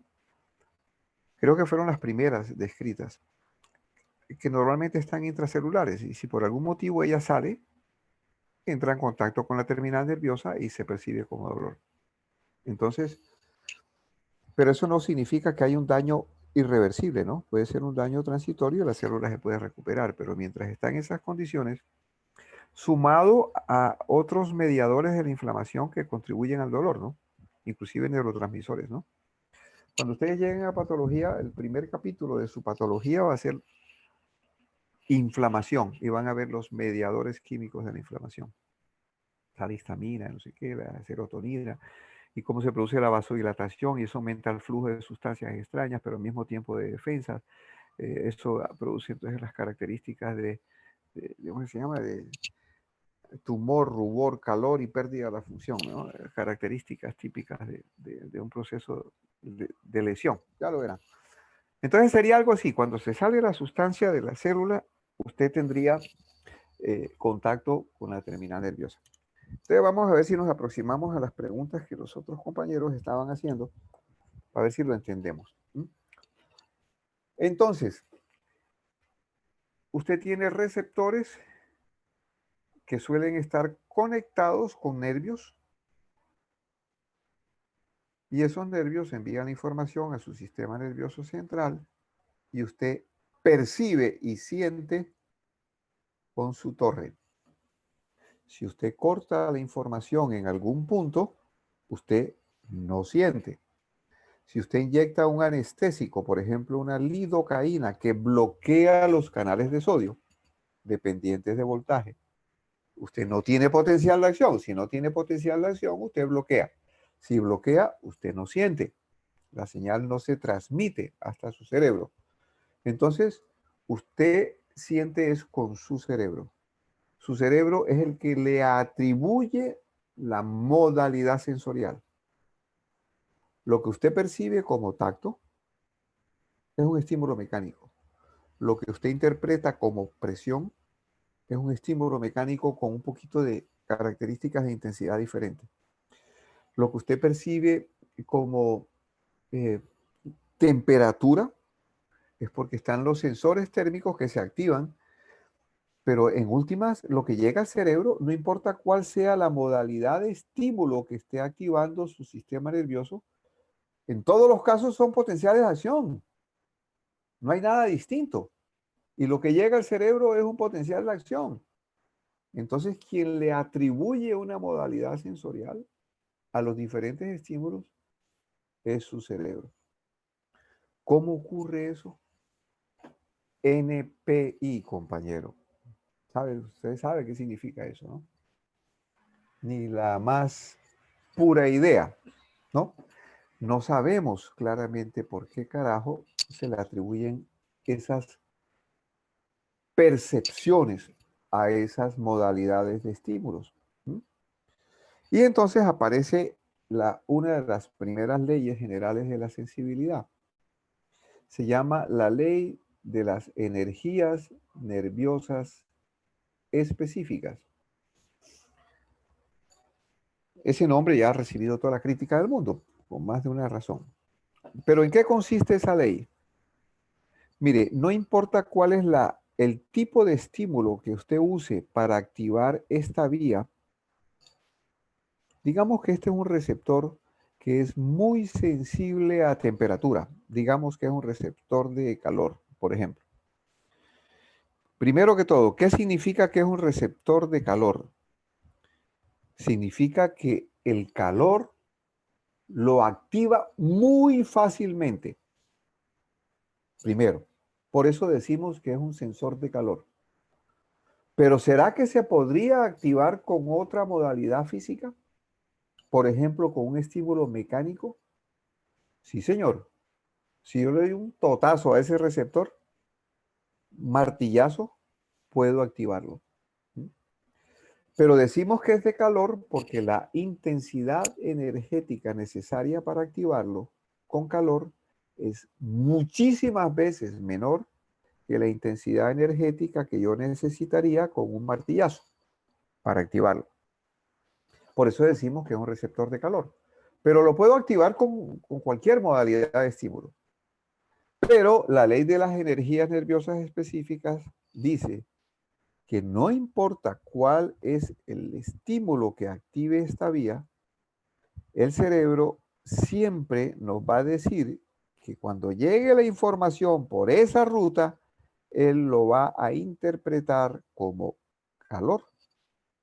Entonces no importa si fue un garrotazo el que yo le di a ese receptor, mi cerebro dice, uy, cómo está caliente, mano. Eso se llama la ley de las energías nerviosas específicas. El cerebro es un mentiroso. Ahora, ¿por qué él aprendió a decir que eso era calor y no otra cosa? Yo le puedo especular cosas, pero realmente no sabemos. Entonces, mire lo más interesante, para que aparezca la otra ley que se llama la ley de las proyecciones. Imagínense que yo ahora voy a estimular esta ruta que su cerebro siempre interpreta como calor. Yo la voy a activar con un estímulo eléctrico. ¿No ve que es un nervio? Y un nervio yo lo puedo estimular con un choque eléctrico y producir potenciales de acción con un estímulo eléctrico. Entonces yo le voy a meter un totazo eléctrico aquí. Y este señor produjo potenciales de acción y llegó a su cerebro. ¿Qué dice su cerebro? Calor. Pero es que además, fíjense, este receptor está en el dedo índice de su mano. No, este es el dedo gordo del pie izquierdo. Mire la uña y es un dedo gordo. Este receptor está en el dedo gordo del pie izquierdo. Yo lo estimulo en el nervio que sale del dedo gordo con choque eléctrico y mi cerebro dice calor. Yo lo vuelvo a estimular cercano a la médula y mi cerebro dice calor. Si yo le cojo la conexión en la médula y lo estimulo en la información sensorial ascendente, me dice calor. Y si yo estimulo en el sitio donde llega, me dice calor. Pero mire lo que es la ley de las proyecciones. La ley de las proyecciones dice que además de que su cerebro dice que es calor, él dice que el estímulo está siendo aplicado en el dedo gordo. Diga si no es un mentiroso de porquería, ¿no? Entonces yo le estoy aplicando el estímulo eléctrico aquí en la médula y el cerebro dice, tengo el dedo gordo caliente. Eso es lo que dice el cerebro. Primero, él interpreta la modalidad para la cual está especializado esa vía. Y segundo, él proyecta la sensación al lugar donde está localizado el receptor responsable de esa vía. ¿Mm? Entonces usted cree que eso es pajarilla, que eso es cuento chimbo. Déjeme preguntarle, ¿usted se ha golpeado en el codo? Aquí, donde pasa el nervio cubital. Sí. Bien, yo creo que todos nos hemos golpeado ahí. Cuando usted se golpea aquí, a usted le duele aquí, claro, porque es que usted tiene receptores ahí, ¿no? Su cerebro le dice, hey, le golpearon en el codo. Pero usted siente todo el brazo y la mano, una mezcla de un montón de vainas. Usted siente frío, siente calor, siente ardor, siente hormigueo, siente un montón de cosas en la mano. ¿Y por qué carajo? Porque usted, primero, el estímulo fue mecánico. Pero usted con el estímulo mecánico activó los axones que traían información de un montón de cosas de su mano. De presión, de tacto fino, de tacto grueso, de vibración, de temperatura, de todas esas vainas. Usted activó esos axones con un estímulo mecánico. Y su cerebro entonces dice, manito, le están desbaratando la mano. Porque su cerebro proyecta la sensación al sitio donde están localizados los receptores que están conectados a esos axones. Y como además usted activó axones de todas las modalidades sensoriales, usted siente todas las modalidades sensoriales posibles en la mano al mismo tiempo. Frío, calor, ardor o dolor, toda esa vaina la siente usted en la mano. ¿De acuerdo? Ese es el ejemplo, creo que mejor ilustra las dos leyes, estas dos leyes que ustedes verán a lo largo de su carrera. Porque ahora le vamos a mencionar un par de cosas importantes, porque ese golpecito aquí es una pendejada, pero ahorita vamos a ver la importancia clínica. Dígame, ¿quién fue Néstor? No sé quién estaba levantando la mano. Pues yo tengo una pregunta, o sea, es algo más como un caso. Es que yo tuve una fractura cuando estaba pequeña. ¿Con quién hablo? Con Natalia. Hola, Natalia. Dale, dime. Yo tuve una fractura cuando era pequeña en el codo y en este momento, o sea, más de 15 años después, todavía si yo me golpeo, a mí esa sensación me dura más de 5 minutos, perfectamente 5 minutos y no se me quita. ¿Y dura en toda la mano? Sí. Sí, claro, sí. Sí, lo siento mucho. Es decir, usted tiene todavía un foco, digámoslo así, irritativo. Te lo voy a explicar de una vez con lo que se llama el miembro fantasma. Aprovechar su caso para decir eso del miembro fantasma, que es uno de los casos clínicos importantes, ¿no? Entonces, a usted le quitan una pierna o le quitan un brazo. Y la persona sigue sintiendo su brazo y su pierna. O el que le quitaron. Se lo mocharon y usted sigue sintiendo esa extremidad.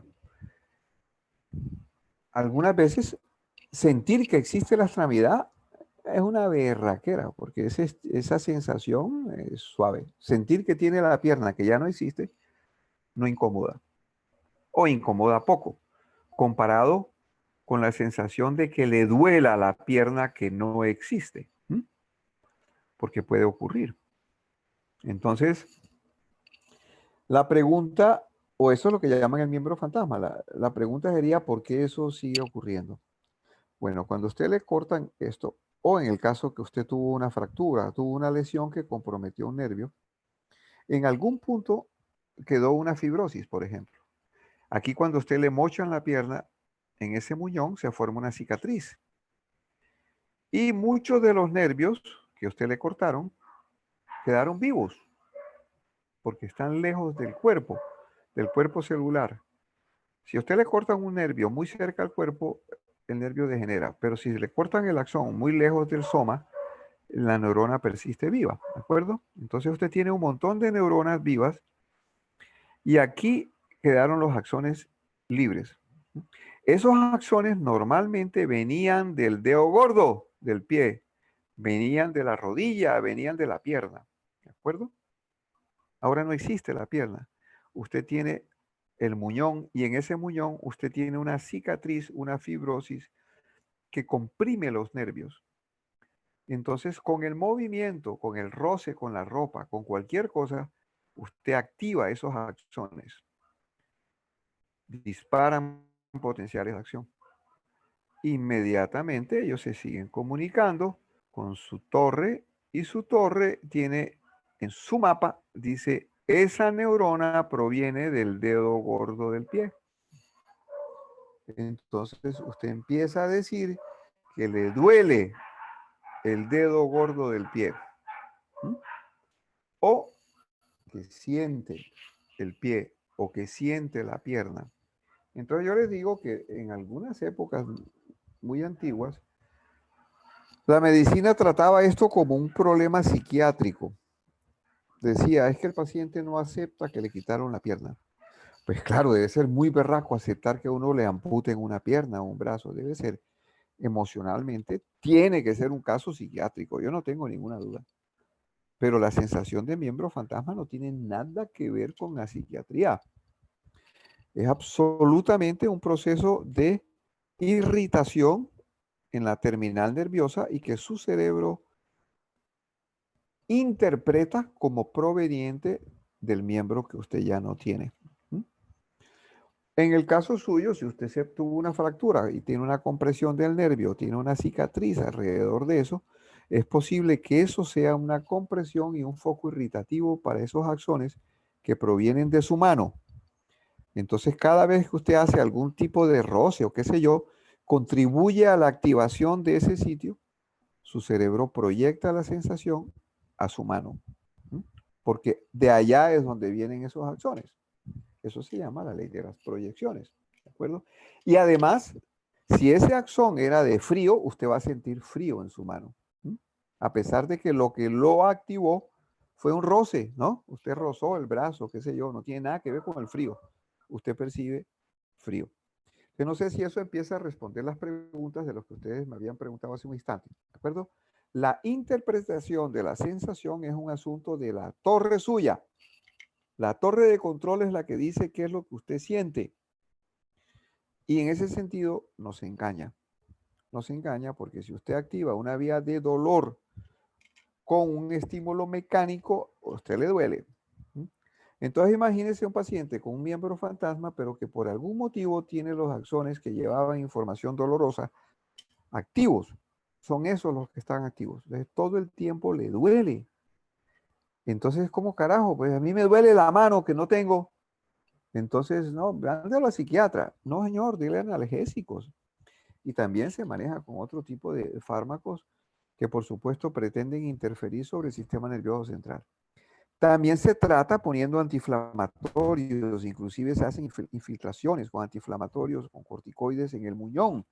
Y en algunos casos molesta tanto que reintervienen quirúrgicamente a la persona porque tiene tanta fibrosis que eso es lo que está comprimiendo los axones y los está activando. Entonces tienen que hacer disección y separar otra vez los nervios y dejarlos suelticos y tal para evitar que siga sintiendo el miembro fantasma. Y hoy se sabe que hay estrategias que buscan reentrenar el cerebro para que usted deje de sentir el miembro fantasma. Entonces, creo que inclusive existen los videos de eso. Hay un video así, a una persona le falta uno de los brazos.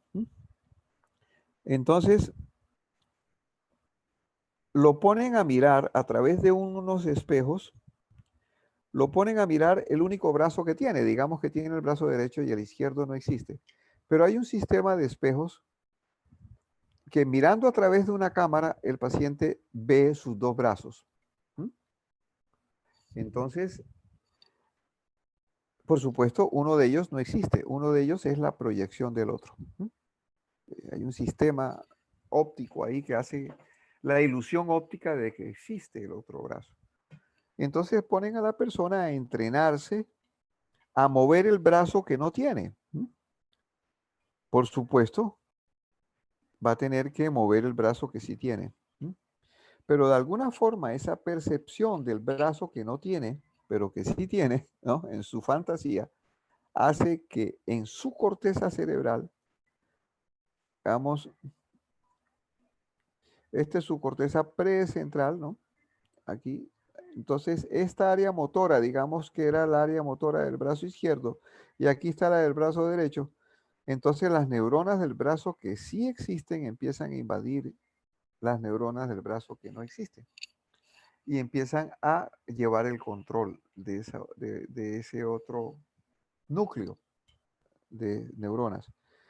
Y eso parece ser que está funcionando en el sentido de que lo mismo que en el área sensorial, parece ser que eso hace desaparecer la sensación del brazo que ya no existe y esas zonas de representación han sido invadidas por las del miembro que quedó vivo, que sí existe.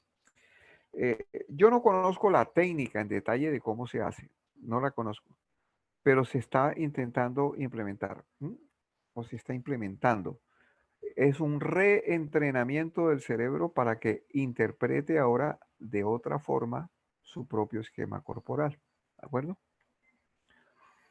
Hay otro caso en el que usted lo vamos a volver a relatar cuando hablemos del examen neurológico al final de neuro, ¿no? Al final de neuro vamos a hacer como un resumen de todas estas vainas para ver cómo es que usted va a abordar el paciente neurológicamente, cómo es que usted evalúa su sistema nervioso.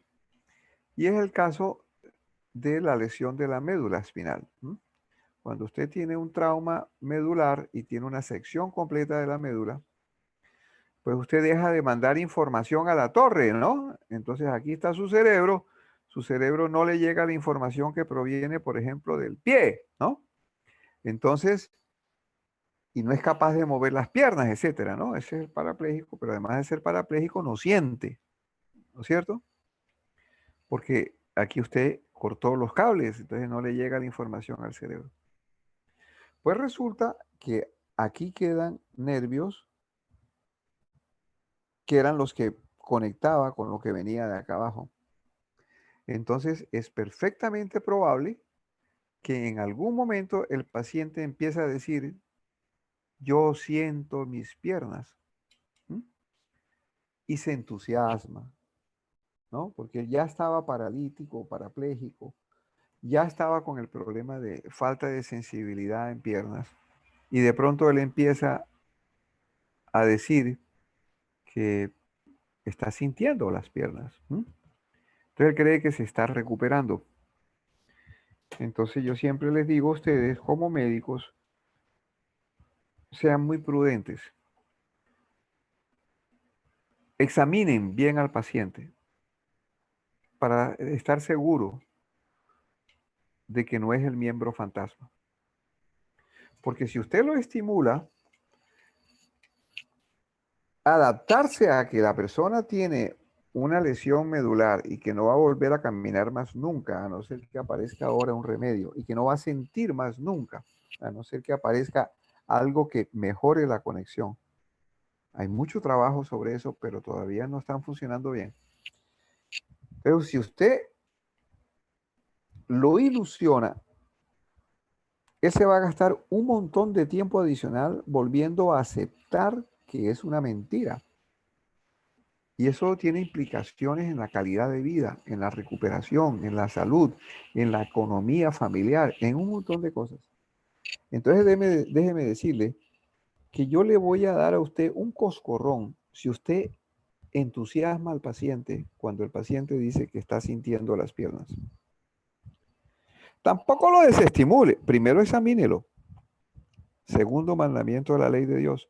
Examina a tu paciente. Deja de ser perezoso. Primer mandamiento, escucha a tu paciente que te está dando el diagnóstico. Segundo, examínalo. No seas desgraciado, ¿no? Usted examínalo para ver si de verdad es que está bien, está sintiendo. Examinarlo es cosa tan simple como, venga, coja una aguja y chúsele la pierna, ¿no? Vamos a ver si él de verdad, él se pone contento porque le duelen las piernas, ¿no? Cuando usted llega a revisarlo en la clínica, el paciente le dice, uy, doctor, yo estoy feliz, me duelen las piernas. Es que yo no las sentía, pero me duelen. Pues sí, señor. Usted muestra a ver si le duelen. Usted coge la aguja y lo chuza. ¿Le dolió? No, dice, yo no sentí la aguja. Ah, bueno. Dele un golpecito. ¿Sintió cuando yo lo toqué? Cierre los ojos, tóquelo, muévale la pierna, hágale cosas. ¿Sintió, señor? Si él tiene una lesión aquí en serio, él le va a decir, no, yo no estoy sintiendo. Es decir, cuando usted aplica el estímulo, él no siente. ¿Cuándo él siente? Cuando aquí usted se moviliza o lo activa por algún motivo mecánico, qué sé yo. Y entonces su cerebro proyecta la sensación a los miembros inferiores. Entonces, por favor, no lo entusiasme. No sea ignorante usted, ¿no? Y no lo entusiasme innecesariamente. Y sea cuidadoso, porque en ese momento hay mucha gente que se aprovecha de esos pacientes, sobre todo si tienen un nivel cultural bajo. Es decir, aparece el avivato que dice que le está haciendo una brujería especial y le está vendiendo el agua con azúcar a 1.000.000 de pesos, ¿no? Entonces le está diciendo, es que si usted toma estas goticas lo están mejorando. O yo le hago una oración al diablo y usted se está mejorando por eso, pero esa oración le vale un billete. Óigame, ¿le parece que es tontería? Mire, así de casos, ¿no? Muchos casos. Entonces, sea cuidadoso. Entonces, esas son las leyes de las proyecciones, etc. Bueno, hasta ahí vamos con eso, que espero haya resuelto parte de las dudas que ustedes tenían. Bueno, un par de cosas adicionales sobre los receptores. Los receptores en general no producen potencial, no disparan potenciales de acción. Esto es una célula o un órgano especializado y producen lo que se llaman potenciales de receptor o potenciales generadores. Los llaman de las dos formas en los libros. Depende del libro que usted coja. Y son potenciales electrotónicos. Es decir, son muy parecidos a los potenciales postsinápticos excitadores. No son potenciales de acción. Son potenciales electrotónicos, proporcionales a la magnitud del estímulo. Si el estímulo es grande, él responde más grande. Si el estímulo crece, él responde más hasta que se satura. ¿De acuerdo? Pero ese receptor se conecta generalmente con una célula sensitiva, que es una neurona. A veces el receptor es la propia terminación axónica. No hay un órgano adicional, es solo la terminación libre. Ok, entonces se conecta. Y aquí suele haber comunicación de tipo sináptico. Entonces, se produce aquí potenciales de acción. Entonces, creo que alguno de ustedes, alguna de sus compañeras, me preguntó alguna vez cómo el cerebro reconocía diferentes intensidades de estímulos, siendo que el potencial de acción es todo o nada. Entonces, a mí me daría lo mismo si me dan un estímulo chiquitico, por ejemplo, ¿no? Un toquecito mecánico, o si me dan un martillazo. Me debería dar lo mismo porque el potencial de acción que se produce es del mismo tamaño. Llegaría al mismo potencial de acción, por lo tanto el cerebro le daría igual. ¿Cómo hace el cerebro para reconocer diferentes intensidades de estimulación? Entonces usa dos mecanismos que creo que se los dije en esa oportunidad, y esto es pregunta de CAES. Sale todos los berracos exámenes. Primero, por un código de frecuencias, así se llama. Y segundo, por el número de unidades sensoriales o de fibras, unidades sensoriales, que se activan. Entonces miremos de qué estamos hablando. Entonces, primero, código de frecuencias. Cuando usted da un estímulo chiquitico, produce un potencial de receptor pequeño. Pero esta área bajo la curva es como carga movilizada.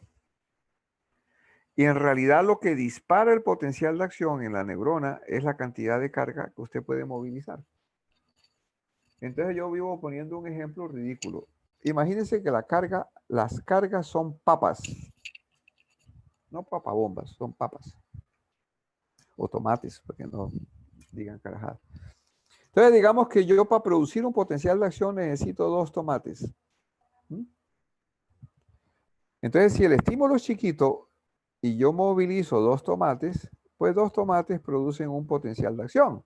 Y ese potencial de acción viaja y llega al cerebro un potencial de acción.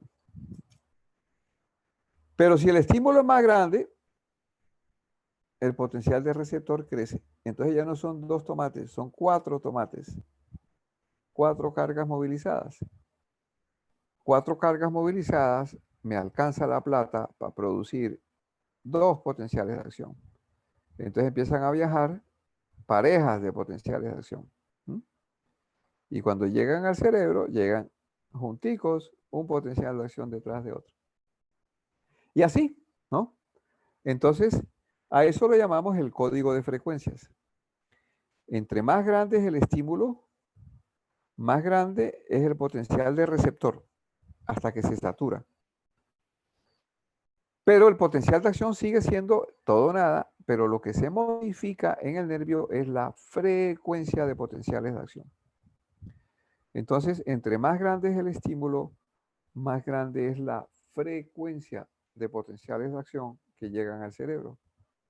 Entonces, si, ya les dije, creo, ese ejemplo. Si me llega uno de ustedes a decir, profe, cambie el previo, yo no le paro muchas bolas, ¿no? Pero si me llega esa persona 20 veces en el día, ¿no? Yo digo, uy, la vaina está grave, ¿no? Es decir, lo interpreto como de mayor intensidad. La frecuencia con que vino es muy alta, ¿de acuerdo? Entonces, el cerebro interpreta el estímulo fue grandote. La segunda es el número de unidades sensoriales. Entonces, ¿qué es una unidad sensorial? Equivalente a lo que habíamos hablado de unidad motora, ¿no? Es el axón con todos los receptores que convergen sobre el axón. Entonces, usted tiene aquí un receptor, aquí tiene otro receptor, aquí tiene otro y aquí tiene otro. Vamos a poner nada más 4. Y estos 4 convergen sobre el mismo axón sensorial. Eso es una unidad sensorial, ¿no? En este caso, al cerebro le va a dar lo mismo que a usted le estimulen este receptor o que le estimulen este receptor. Le da lo mismo. Porque los dos viajan por el mismo axón y llegan al mismo sitio del cerebro y el cerebro dice, ah, sí, me están estimulando por allá, ¿no?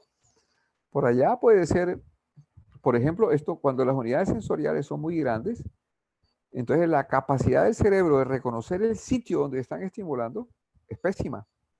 Eso ocurre en las vísceras abdominales, ¿no? Usted no tiene una clara independencia de los receptores con las fibras. Chévere cuando usted tiene cada receptor una ruta distinta, porque si cada receptor es una ruta distinta, al cerebro llega en sitios diferentes. Luego el cerebro dice, este es un sitio, es la punta del dedo gordo, este es la mitad del dedo gordo y este es la base del dedo gordo. Yo discrimino espacialmente.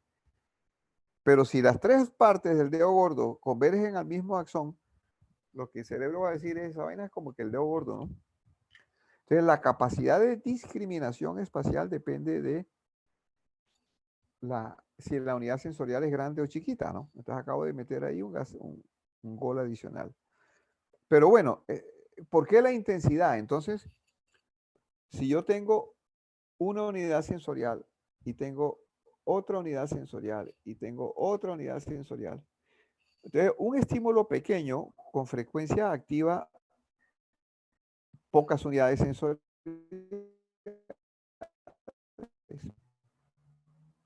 Y los estímulos grandotes suelen activar muchas unidades sensoriales que están localizadas en el sitio, en el órgano donde están. Es como si yo les dijera a ustedes, pongamos el mismo ejemplo. Un compañero de ustedes me dice, profe, cambiamos la fecha del parcial.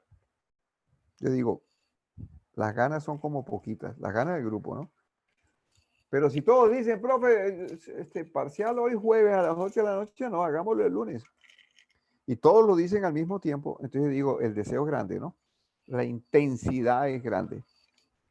Entonces son los dos mecanismos, código de frecuencia y el número de unidades sensoriales. Son las estrategias que usa su cerebro para reconocer la intensidad de un estímulo sensorial.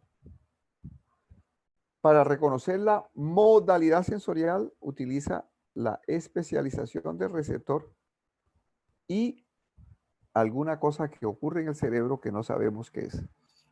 Porque el cerebro aprende a interpretar de cierta forma un cierto tipo de estímulos. Entonces, esto es lo que nos hace pensar que como cualquier receptor puede ser activado por cualquier modalidad de estímulo, en principio yo podría activar los receptores de la piel con luz. ¿Por qué no? Si el estímulo luminoso es lo suficientemente intenso, yo podría activar los termorreceptores, podría activar los mecanorreceptores, podría activar cualquier cosa de la piel. ¿Cuál es el problema? El problema es que mi cerebro, si yo activo el mecanorreceptor de la piel, mi cerebro interpreta que el estímulo es mecánico y no luminoso. Por eso no puedo ver con las manos. Pero como ustedes ya mismo lo dijeron, ustedes algunos están buscando en internet y encuentran lo que se llama la sustitución sensorial. Entonces hay gente trabajando en eso, ¿no? Entonces, ¿cómo si se podría ver con la lengua, por ejemplo, ¿no? O eventualmente ver con la mano. Entonces, bueno, esos son misterios todavía del aprendizaje del cerebro. Y no sabemos por qué ocurren esas especializaciones y por qué se pueden modificar esas especializaciones dependiendo de lo que le ocurra a usted con el medio ambiente. En términos generales, el cerebro es un perezoso y mentiroso. El cerebro busca el camino del menor esfuerzo. Por eso la pereza es tan fácil en todos nosotros. Busca el camino del menor esfuerzo y la interpretación que mejor le funciona, porque es la de menor esfuerzo. Entonces, por eso se cree que uno con el desarrollo ontogenético, es decir, desde que uno nace, uno va especializando funciones, pero va perdiendo funciones.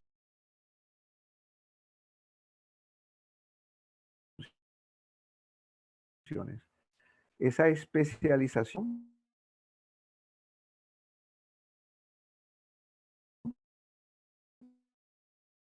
usted la hace porque le funciona fácilmente y la molestia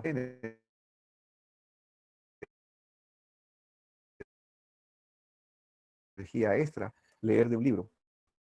Y mucho menos me tomo la molestia de hacer una búsqueda bibliográfica de artículos